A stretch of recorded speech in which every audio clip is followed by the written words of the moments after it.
Good afternoon, Mr. Chairman, members of the committee. I'm here to introduce Senate Bill 361, which amends Title 28, Chapter 5 of the General Laws to add menopause and menopause-related conditions to our fair employment practices. Now look, this is an awkward conversation, okay? And judging, no judgment, but judging by the composition of the committee, I'm assuming the majority of you could benefit by a little more information on why this is important. It's an important bill for me. Menopause has been stigmatized in this country for a long time, but it's really high time that we normalize this conversation because it affects all women. And it affects working women and women who value their careers and their education and their depth of experience. And it is a health issue, but it's also a labor issue because there's no question that this condition is affecting women in the workplace, and it's also affecting the workforce. So I want to go back a few years. A man named James Timpson, who was a member of the House of Lords in Parliament, issued an op-ed piece that ran in the Sunday Times in London. And the title of that was, "We Have to Stop Menopause from Hijacking Careers." And he talked about this condition as a lingering societal taboo, but one that affected 51% of his population. And he encouraged companies to have the perhaps difficult conversations that could lead to supporting women in the workplace. In the years since then, the UK has gone way ahead of the United States on this issue. And Parliament, local councils, public agencies, and companies have adopted policies and initiatives that support women at this phase in their lives because, frankly, they realize they can no longer afford to lose women workers who are at the peak of their institutional knowledge and their skills. And the United States really needs to take note of this and realize that we too need to prioritize retaining workers of all ages and both genders. So just for a little knowledge for you guys particularly, the menopause transition is going to affect every woman. 80% of women will deal with physical symptoms that could be bothersome. 25% of women will experience severe or debilitating symptoms. And it's just part of the normal arc of maturity for women that is entirely controlled by hormones produced in the female body. Now, on this side of the arc, right, we have pregnancy and childbirth, and Congress and the states have done a wonderful job of protecting women workers in those, periods of life. This side of the arc, not so much. And the same hormones that are allowing this are on the decline here. And that's what's wreaking havoc on women's well-being. And without protections, women are not talking about this at work because they're concerned about the implications on their career, that it may hurt their job status, that they may be judged by coworkers or passed over for promotions. There's a lot of fear there, and in the same respect, there's probably not a parade of women coming in here today to talk about this because it makes them vulnerable and it exposes them to judgment. But I do want to thank Mr. Crowley and Mr. Brown, for two men, for giving us positive testimony on this bill. Now, most women say they are not prepared for the onset of the menopause transition, and they're even less prepared to deal with it at work. Many say they need more advice and support on treatment and management because, frankly, a lot of doctors, particularly male doctors, are not fully informed. There's a myriad of symptoms that are hitting women at this time in their life. vasomotor symptoms, which we also know as hot flashes, and they make great fodder for jokes, and there are musicals and all of that stuff, but these are no joke, believe me.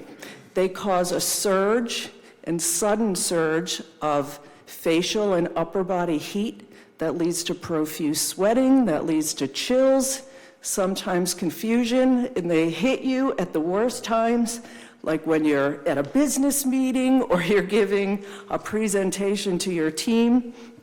Some women may only deal with a few of these during the work week, but other women are dealing with them 10 times or more over 24 hours.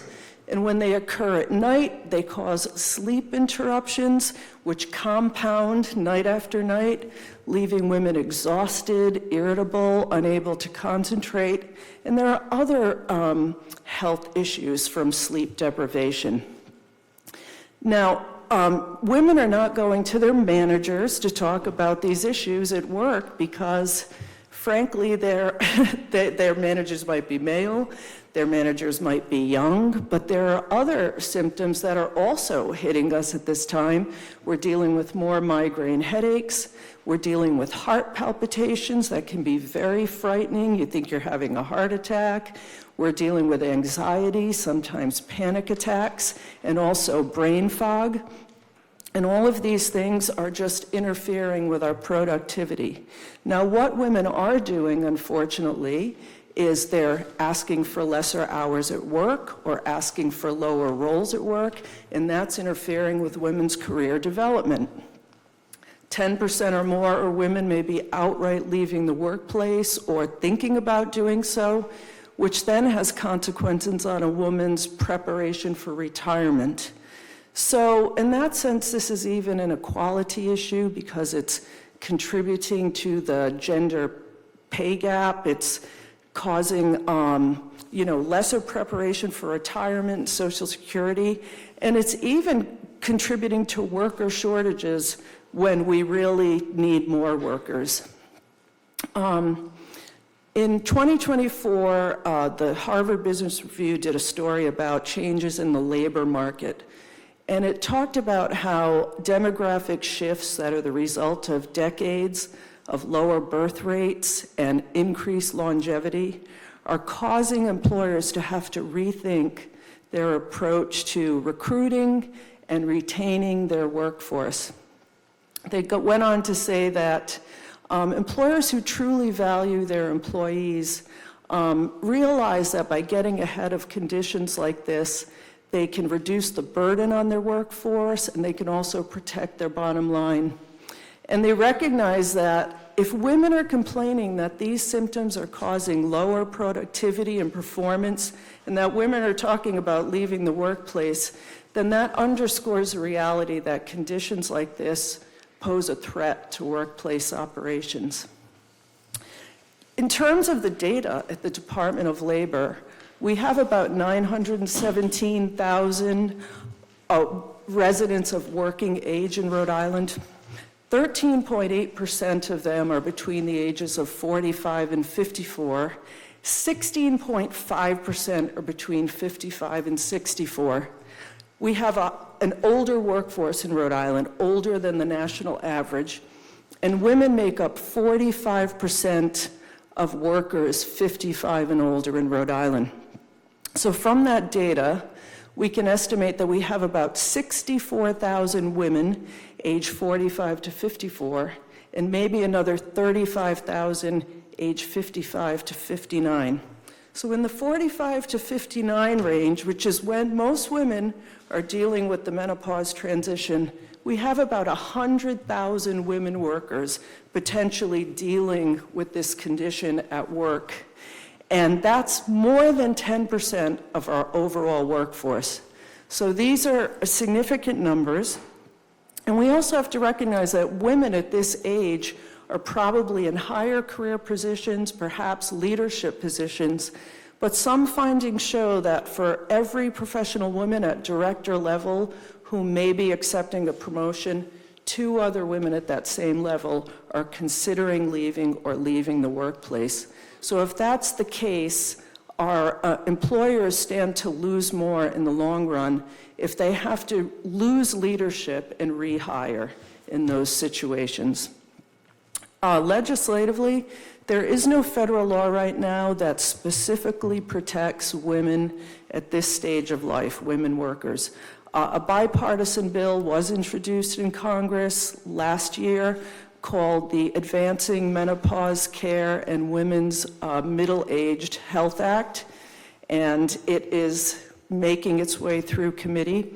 Last couple of weeks ago in New York, a bill was introduced into the Assembly very similar to this bill, to do basically the same thing and give women the same protections. So what I'm asking this committee, respectfully, is to advance this bill, move passage of this bill as a first step in taking the lead on this issue. Rhode Island, because we have a higher percentage of older workers, we can set the example for the nation here, and we can make a statement that we care about our women workers and we care about our workforce, and we want to help our women achieve at their highest levels in the state of Rhode Island. And I appreciate your time and your attention. Thank you.